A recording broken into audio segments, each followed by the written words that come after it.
முதல எழுத்தெல்லாம் ஆதி பகவன் முதற்றே உலகு.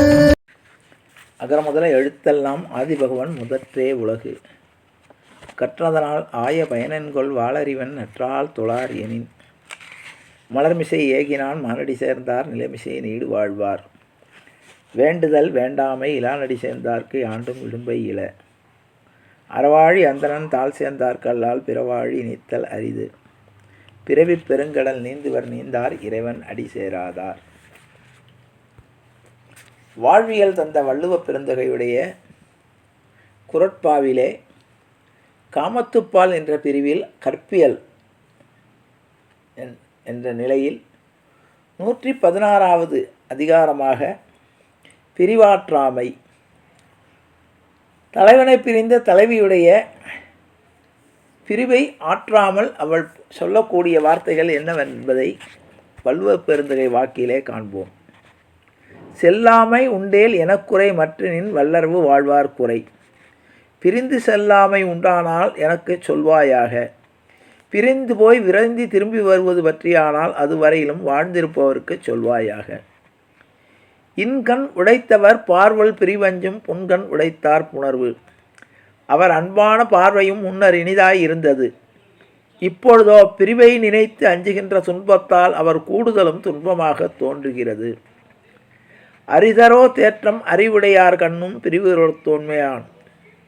அறிவு உடையவரிடம் தாம் காதலித்தவரை பிரிவது ஒரு சமயத்தில் உள்ளதானால் அவர் பிரியேன் என்று சொன்ன சொல்லையும் என்னால் நம்ப முடியவில்லை. அழித்தஞ்சல் என்றவர் தீர்ப்பின் தெளிந்த சொல் தேரியார்க்கு உண்டே தவறு. அருள் செய்த காலத்தில் அஞ்சாதே என்று கூறி என் அச்சத்தை போக்கியவரே, இப்போது உன்னை விட்டு பிரிவாரானால் அவரை நம்பிய நமக்கும் குற்றமாகுமோ? ஓம்பின் அமைந்தோர் பிரிவோம்பல் மற்றவர் நீங்கின் அரிதால் புணர்வு. என்னை காப்பதனால் காதலர் பிரியாதபடி தடுத்து காப்பாயாக. அவரது பிரிந்து போய்விட்டார் என்றால் மீண்டும் அவரை கூடுதல் என்பது நமக்கு அரிதே ஆகும். பிரிவுரைக்கும் வன்கண்ணார் ஆயின் அரிதவர் நல்குவர் என்னும் நசை. பிரிவை பற்றி சொல்லும் கொடியவர் அவரானால் அவர் மீண்டும் திரும்பி வந்து நமக்கு இன்பம் தருவார் என்னும் நம் ஆசையும் பயனில்லாததே. துறைவன் துறந்தமை நுற்றங்கால் முன்வகை இறைவா நின்றவனை. நம்மை தலைவன் பிரிந்து போயினான் என்பதை மெலிந்த தம் முன்கையிலிருந்து கழலும் வளைகள் ஊரறிய எடுத்து காட்டி தூற்ற மாட்டாவோ. அதாவது அவர் பிரிந்ததுனால என்னுடைய கையிலே இருக்கக்கூடிய அலைந்திருக்கக்கூடிய வளையல்களெல்லாம் கை மெலிந்ததால் வளையல்கள் கழன்று விழுகின்றன. இன்னாதின்னர் வாழ்தல் அதனினும் இன்னாதினியார் பிரிவு. தோழியர் எவருமே இல்லாத ஊரில் குடியிருப்பது மிக துன்பமானது. இனிய காதலனை பிரிந்து தனித்திருப்பது அதனை விட மிக துன்பமானது. அதாவது தோழியர் இல்லாமல் தனிமையில் இருக்கக்கூடிய நிலைமை துன்பமானது. ஆனால் நம் மனங்கார்ந்த காதலன் நம்மை விட்டு பிரிந்து இருப்பது அதை விட துன்பமானது. தொழிற்கடின் அல்லது காமநோய் போல விடிற்களின் ஆற்றுமோ தீ. தன்னை தொற்றால் சுடுவதல்லாமல் காமநோயைப் போல தன்னை அகன்று தொலைவில் விளங்கினால் சுடுவதற்கு தீயும் ஆற்றல் உடையதாகுமோ? அதாவது நெருப்பானது நம்முடைய கையில் பட்ட உடனே தான் சுடும், தூரத்தில் இருக்கும்போது சுடாது. ஆனால் இந்த காம தீயானது தூர செல்ல செல்ல அதனுடைய தாக்கம் அதிகமாக இருக்கிறது. அரிதாற்றி அல்லல் நோய் நீக்கி பிரிவாற்றி பின்னிருந்து வாழ்பவர் பலர். காதலர் பிரிவை பொறுத்து அதனால் வரும் நலிவையும் விலக்கி பிரிவு துயரையும் தாங்கி அதன் பின்னரும் உயிரோடு இருக்கும் மகளிர் உலகத்தில் பலர். அதாவது காதலர் பிரிந்து சென்ற பின்பும் அந்த துயரை தாங்கிக் கொண்டு இன்னும் வாழ்ந்து கொண்டிருக்கக்கூடிய பெண்கள் பலர் என்று விளக்குகிறார். இந்த பிரிவாற்றமையை பற்றி திரைப்பட பாடல் ஒன்று அழகான பாடல். எட்டடுக்கு மாளிகையில் ஏற்றி வைத்த என் தலைவன் விட்டு விட்டு சென்றானடி, இன்று வேறுபட்டு நின்றானடி. எட்டடுக்கு மாளிகையில் ஏற்றி வைத்த என் தலைவன் விட்டு விட்டு சென்றானடி இன்று வேறுபட்டு நின்றானடி. தேரோடும் வாழ்வில் என்று ஓடோடி வந்த என்னை போராட வைத்தானடி, கண்ணில் நீரோட விட்டானடி, நீரோட விட்டானடி. எட்டடுக்கு மாளிகையில் ஏற்றி வைத்த என் தலைவன் விட்டு விட்டு சென்றானடி, இன்று வேறுபட்டு நின்றானடி. கையளவு உள்ளம் வைத்து கடல் போல் ஆசை வைத்து விளையாட சொன்னானடி, என்னை விளையாட சொன்னானடி.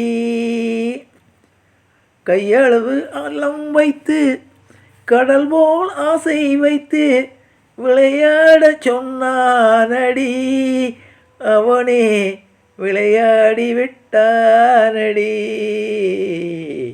விளையாடி விட்டானடி. எட்டடுக்கு மாளிகையில் ஏற்றி வைத்த என் தலைவன் விட்டு விட்டு சென்றானடி, இன்று வேறுபட்டு நின்றானடி. காலங்கள் உள்ளவரை கன்னியர்கள் யாவருக்கும் காதல் வர வேண்டாமடி, காதல் வர வேண்டாமடி. காலங்கள் உள்ளவரை கன்னியர்கள் யாவருக்கும் காதல் வர வேண்டாமடி, எந்தன் கோலம் வர வேண்டாமடி, கோலம் வர வேண்டாமடி. எட்டடுக்கு மாளிகையில் ஏற்றி வைத்த என் தலைவன் விட்டு விட்டு சென்றானடி, வேறுபட்டு நின்றானடி. பாட்டுக்கு அருமையான அர்த்தம். எட்டடுக்கு மாளிகையில் ஏற்றி வைத்த என் தலைவன் விட்டு விட்டு சென்றானடி. அந்த எட்டடுக்கு மாளிகையில் எப்படி ஏற்றி வைத்தான்? ஒருத்தர் கேள்வி கேட்டார். அதுக்கு அழகாக சொன்னார், நம்ம உடம்புங்கிறது எட்டடுக்கு மாளிகை தான். இது 8 வகையான அடுக்குகள் நம்ம உடம்புல, காலில் இருந்து தலை வரைக்கும் 8 வகையான அடுக்குகள் அடுக்கப்பட்ட ஒரு மாளிகை தான் இந்த நம்முடைய உடம்பு. என்சான் உடம்புன்னு சொல்லுவாங்க. என்சான் உடம்புக்கு சிரசே பிரதானம். அதாவது 8 சான், ஒவ்வொருத்தருடைய கையினால் அளந்த 8 சான் தான் நம்ம உயரம் இருப்போம் அவருடைய கையளவுக்கு. அந்த 8வது சான் வந்து நம்முடைய தலை. அதாவது 8 அடுக்கு மாளிகையில் ஏற்றி வைத்த என் தலைவன் அப்படின்னா என்னுடைய, அதாவது தலை மேலே என்னை தூக்கி கொண்டாடிய என்னுடைய தலைவன் விட்டு விட்டு சென்றானடி என்ற அர்த்தத்தில் கவிஞர் எழுதியிருக்கிறார் என்று விளக்கம் சொன்னார்கள். அப்படி பிரிவு துயருக்கு வந்து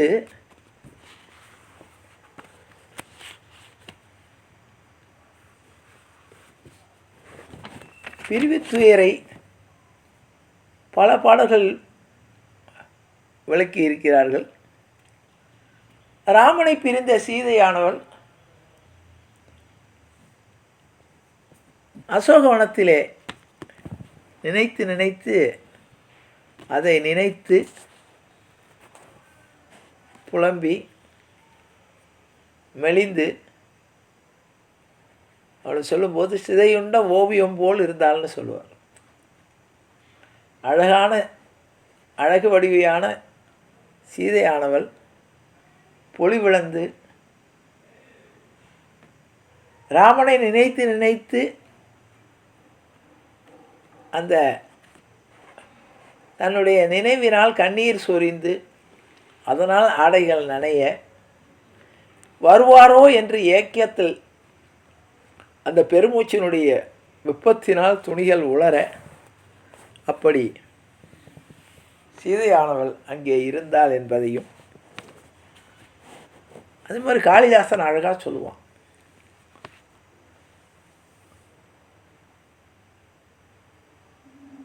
சகுந்தலையானவள் துஷ்யந்தனிடம் தன்னை பறிகொடுத்து விட்டு விடுகிறாள். துஷ்யந்தன் காட்டிற்கு வேட்டையாட வந்தவன் சகுந்தலையை கண்டு அவளுடைய அழகிலே மயங்கி அவளோடு கூடுகிறான். கூடிவிட்டு தன்னுடைய நினைவாக தன்னுடைய ராஜமுத்திரையை மோதிரத்தை கொடுத்துவிட்டு, நான் விரைவில் உன்னை மனம் முடிக்கிறேன் என்று சொல்லிவிட்டு போய்விடுகிறான். தன்னுடைய நாட்டுக்கு சென்ற துஷ்யந்தன் ஒரு சாபத்தினால் பழைய நினைவுகளை மறந்து விடுகிறான். மறந்து தன்னுடைய அரசு பணியை கவனித்து கொண்டிருக்கிறான். இங்கே சாகுந்தலத்தில் காளிதாசன் மிக அழகாக சகுந்தலையுடைய அழகையும் இந்த பிரிவினால் அவள் தன்னுடைய நிலை மறந்து இருப்பதையும் அழகாக வர்ணிப்பார். அந்த பிரிவாற்றமையினால் அவள் பார்க்கும் இடங்களெல்லாம் அவனுடைய துஷ்யந்தனுடைய நினைவு தெரிகிறது. நீரிலே அவளுடைய முகத்தை பார்த்தால் அதிலே துஷ்யந்தனுடைய முகம்தான் தெரிகிறது. அப்படி இருக்கும்போது இவளை வளர்த்தவர் கண்வ மகரிஷி. கண்வ மகரிஷியுடைய ஆசிரமத்துக்கு வரக்கூடிய வழியிலே வந்த துர்வாசரானவர் சகுந்தலையை பார்த்து, அம்மா, கண்வ மகரிஷியுடைய ஆசிரமம் எங்கே இருக்கிறது என்று கேட்கிறார். காம நோயால் பாதிக்கப்பட்ட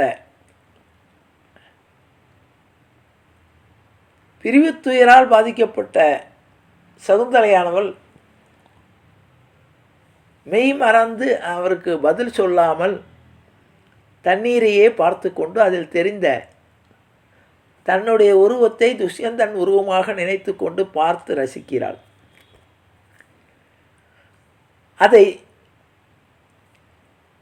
அதனால் கோபமுற்ற துர்வாசரானவர் சாபம் கொடுக்கிறார். நீ யாரை நினைத்து கொண்டு என்னை அவமரியாதை செய்தாயோ அவன் உன்னை மறக்கட்டும் என்று. ஆகவே பின்னால் மறந்து விடுகிறான். அது பெரிய கதை. ஆகவே காதலியருக்கு பிரிவுத்துயரை, பிரிவினால் ஏற்படக்கூடிய அந்த வெறுமை நிலையை பல கவிஞர்கள் தங்களுடைய கற்பனை திறனோடு மிக அழகாக காட்டுகிறார்கள் என்பதை கூறி, பிரிவு என்பது மிக கொடுமையானது. நான் அழகாக இன்னொரு கவிஞர் சொன்னோம், உறவு என்றொரு சொல் இருந்தால் பிரிவு என்றொரு சொல் இருக்கும் என்று அழகாக ஒரு திரைப்பாடல் உண்டு. ஆகவே இந்த பிரிவு என்பது உடலால் பிரிந்தால் கூட உள்ளத்தால் அவர்கள் பிரிய மாட்டார்கள் என்பதையும், பிரிவு துயர் என்பதற்கு மருந்தே கிடையாது என்பதையும் வள்ளுவ பெருந்தகை தன்னுடைய 10 பாக்களிலே விளக்கியிருக்கிறார் என்பதை கூறி நிறைவு செய்கிறேன். ஜானகி காந்த ஸ்மரணே. ஜெய் ஜெய ராமராம். சத்குரு மகாராஜ் கி ஜெய். ஆஞ்சநேய மூர்த்திக்கு ஜெய். அறியாத பிள்ளைகளும் அன்பினால் உந்தன்னை சிறுபேரழைத்தனம் சீரி அருளாத இறைவான் ஈதாராய் பறையலோரும் பாவாய். அற்றைக்கும் ஏழையில் விரைவிக்கும் முந்தன்னோடு உற்றோமே யாவும் உனக்கே நாம் ஆட்செய்வோம். மற்ற நம் காமங்கள் மாற்றையில பரவாய். செங்கன் திருமுகத்து செல்வத் திருமாலால் எங்கும் திருவருள் பற்றி என்புருவரம்பாவாய். ஹரே ராம ஹரே ராம ராம ராம ஹரே ஹரே. ஹரே கிருஷ்ண கிருஷ்ண கிருஷ்ண ஹரே ஹரே. கோவிந்தநாம சங்கீர்த்தனம் கோவிந்தா ஹரி கோவிந்தா.